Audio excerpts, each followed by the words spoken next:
Mind set को बदलना है दोस्तों। माइंड सेट को बदलेंगे हम अगर, तो डेफिनेटली मतलब हम एक स्थान बनाएंगे यहाँ पे। माइंड वेलकम के बीच में रिस्पेक्टेड विवेक कोहली सर को इनवाइट करता हूँ। वेलकम विवेक सर, आपका बहुत बहुत स्वागत है।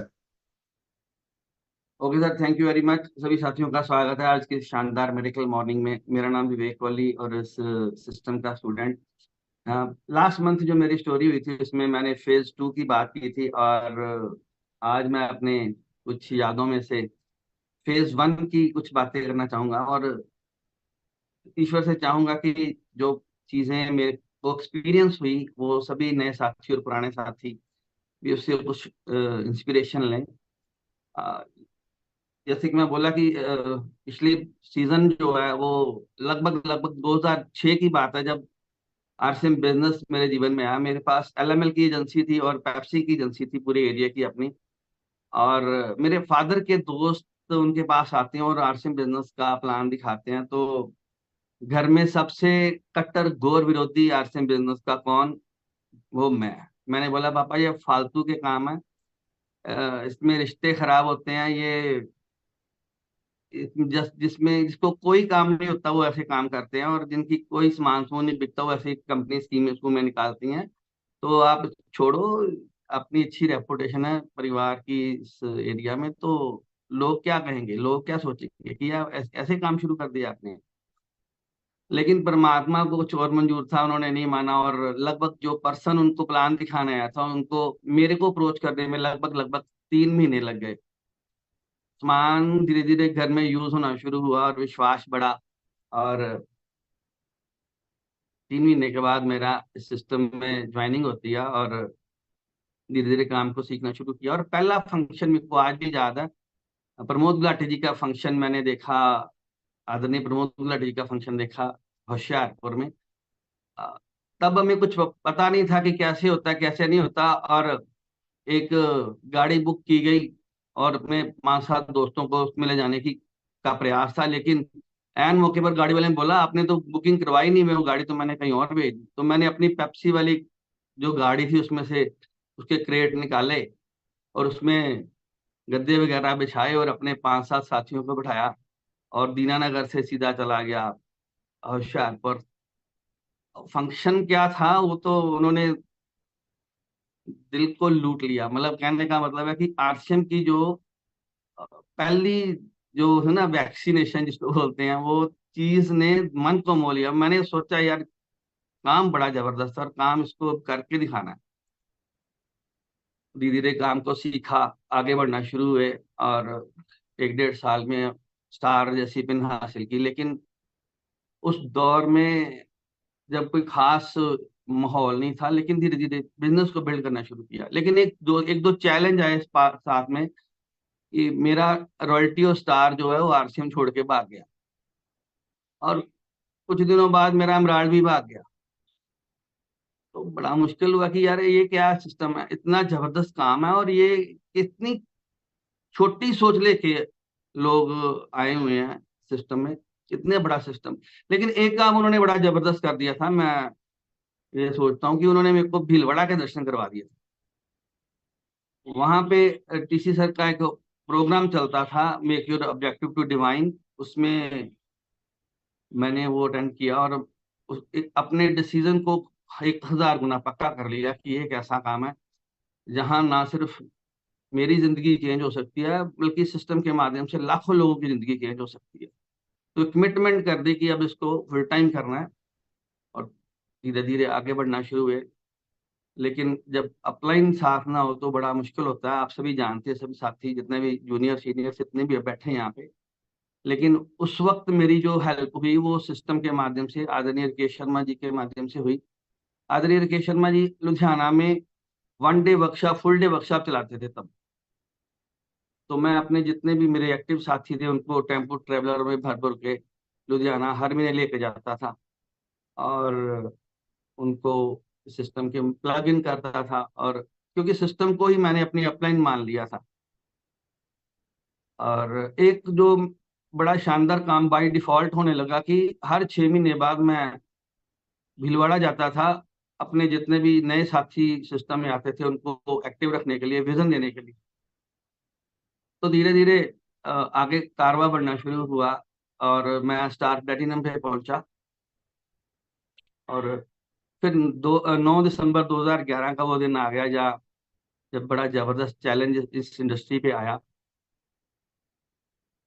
रामलीला मैदान, जंतर मंतर, उद्योग मैदान, बड़े सारे धरने, पुराने साथी सभी जानते हैं।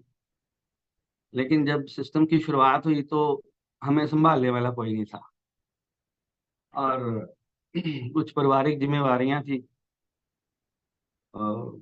लाज का प्रेशर, ये सब कुछ। तो उसके कारण मेरे को ना चाहते हुए भी सिस्टम को फिट करना पड़ा, क्योंकि फुल टाइमर था और इस पे इनकम का कोई सिस्टम नहीं था। अभी दोबारा से शुरू हुआ, लेकिन एक ऐसा दौर था कि जब मन रोता था कि यार ये इतनी शानदार चीज जो हाथ से निकल गई। और मैंने बैंक से लोन लिया और मैंने ट्रेडिशनल काम में आ गया। मैंने फ्लेक्स पेंटिंग का अपना यूनिट लगाया और काम करना शुरू किया। आप जानते हो कि किसी सिस्टम में अगर आप 5 साल पे काम हो तो आपकी रेपो बनी है, और रेपो बनी है तो सैकड़ों प्लान हुए। अलग अलग कंपनी के लोग अलग अलग हर महीने नई कार लेके आते कि ये देखो ये देखो। तो मैंने बोलता था कि यार आप इसको छोड़ो, आप देखो कि आरसीएम बिजनेस में मैं सिस्टम में था और 9 रुपए का नमक खाने से, तब नमक की जो है 9 रुपए कीमत होती थी, 9 रुपए का नमक खाने से रॉयल्टी को पॉलिटिकली डिस्टर्ब किया जा सकता है और आपकी तो मनी सर्कुलेशन है। आप तो 2-3 महीने बाद फिर नई कंपनी लेके मेरे पास आ जाओ। तो ईश्वर एक ऐसा माइंडसेट तैयार हो चुका था कि आरसीएम नहीं तो कुछ नहीं। अगर जीवन में मौका मिला तो फिर दोबारा, अगर परमात्मा ने चाहा तो सिस्टम होगा तो यही होगा, नहीं तो नहीं होगा। चलो तब तक अपने को अपना थोड़ा फाइनेंशियली स्ट्रांग किया। और मेरे को याद है वो दिन, 12 जनवरी 2019 को। कहते हैं कि अगर आप किसी चीज को शिद्दत से चाहो तो पूरी कायनात आपको उसके मिलाने में जुट जाती है। तो 12 जनवरी 2019 को आदरणीय रविंद्र ठाकुर जी, मेरे स्पॉन्सर, मेरे दोस्त, जो उस वक्त सिस्टम में थे, और उन्होंने भी मेरे को आके सिस्टम के बारे में बताया। तो एक यकीन हुआ कि नहीं, जैसे गाइडलाइन आ चुकी है तब तक, और एक शानदार एलओएस के बारे में उन्होंने बताया कि हमारे साथ ही अब जो चैलेंज फेज 1 में था उसको परमात्मा ने पूरा कर दिया, आओ मिलकर इकट्ठे काम करते हैं। तो फेज 1 में जहां मेरे पास कोई मेरी अपलाइन नहीं थी और काफी संघर्ष था, लेकिन फेज 2 में जो है परमात्मा ने आशीर्वाद दिया। लगभग 5 डायरेक्ट ऐसी अपलाइन जिन्होंने मेरे को इस बिजनेस में बढ़ाने के लिए मेरा पूरा सहयोग और योगदान दिया। आज मैं बाई नेम उनका स्वागत करना चाहूंगा, उनके चरणों में प्रणाम करना चाहूंगा। आदरणीय रविंद्र ठाकुर जी, आदरणीय डीके सर, आदरणीय संतोष कुमार पाठक जी, आदरणीय रमेश चंद्र प्रजापति जी और आदरणीय सुरेश यादव सर। इन 5 अपलाइनों ने मेरे को डायरेक्ट जो है फीड किया, गाइड किया, डायरेक्शन दी।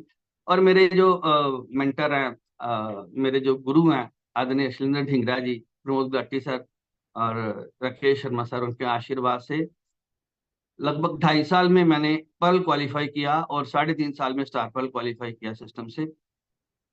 मैं तो एक ही बात जानता हूं कि अगर आप इस बिजनेस में हैं, ईमानदारी से हैं, और आप का विजन है कि इसमें कुछ करना है, तो आप अपने आप को अपनी अपलाइन के सेंटर कर दें कि अपलाइन से सच्चा मित्र और कोई नहीं हो सकता। इसको मैंने अपने दोनों फेज में देखा है कि अपलाइन के बगैर आप सिस्टम में आगे नहीं बढ़ सकते। अपलाइन आपके लिए जो भी कर रहा है उसको एज इट इज फॉलो करें। वो आपको, अगर आपने इस सिस्टम में डायमंड तक जाना है तो आपकी अपलाइन आपके साथ है, तो दुनिया की कोई ताकत नहीं रोक सकती। तो मैं इस सिस्टम में अपने अपने सभी गुरुओं के माध्यम से, उनके आशीर्वाद से सितंबर 2024 में एमराल्ड क्वालिफाई कर रहा हूँ। इसमें मेरा योगदान मात्र 10% है, मेरे सिस्टम, मेरी अपलाइन का योगदान 90% है। ये मैं अपने हर सेमिनार में बोलता हूँ, क्योंकि हमें इसकी वैल्यू का पता है। अगर आप आगे बढ़ना चाहते हैं तो कौंसल और अपलाइन, अपलाइन के पास बैठें। अगर आपकी अपलाइन आपके लिए प्लानिंग कर रहा है तो आपसे ज्यादा खुशकिस्मत और भाग्यशाली कोई नहीं है।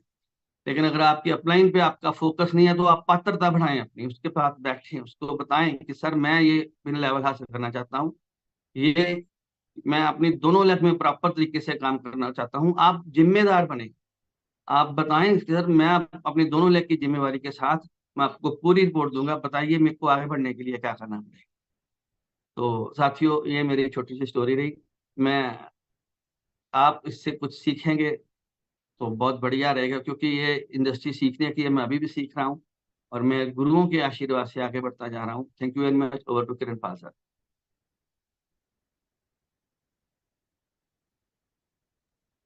Thank you very much Kohli sir, बहुत बहुत शानदार, बहुत बढ़िया आपने बात करी। मेरे को एक बहुत अच्छी चीज लगी। देखिए, शुरुआत में अगर हम किसी अच्छे व्यक्ति को प्लान दिखा देना और उसको कोई ये चीज बोल दे जाके कि प्रोडक्ट खराब है, रिश्ते खराब करने का काम है, तो मेरी समझ में सबसे बुरा होगा। वो व्यक्ति कभी जीवन में देखेगा भी नहीं कि जो काम रिश्ते खराब कर सकता है उसको क्यों सुने, उसके बारे में क्यों सुने, और उसके बाद भी आगे बढ़ना, और फिर इतना रिस्पॉन्सिबल हो जाना कि अपलाइन नहीं होने के बाद भी ड्रीम बनाना कि यस मैं कर सकता हूं। I think this is the wonderful power of the system. दोस्त, एक सिस्टम के अंदर पावर होती है जिसके कारण एक व्यक्ति एरोप्लेन में 2 घंटे में दिल्ली से बॉम्बे पहुंचने की कल्पना कर सकता है। तो यहां पर भी इस सिस्टम के अंदर पावर है जिसके कारण सभी चीजों पे बिलीव बढ़ता है धीरे धीरे करके, और व्यक्ति आगे बढ़ता है। और हम अभी एक बहुत ही शानदार, देखिए नेटवर्किंग में किरण पाल सर, जी मैम। गुलाटी सर हमारे बीच में है, तो बाहर का भी हाल चाल ले ले, 2 मिनट हम लोग आशीर्वाद ले ले और उसके बाद फिर हम डेमो पे जाएंगे।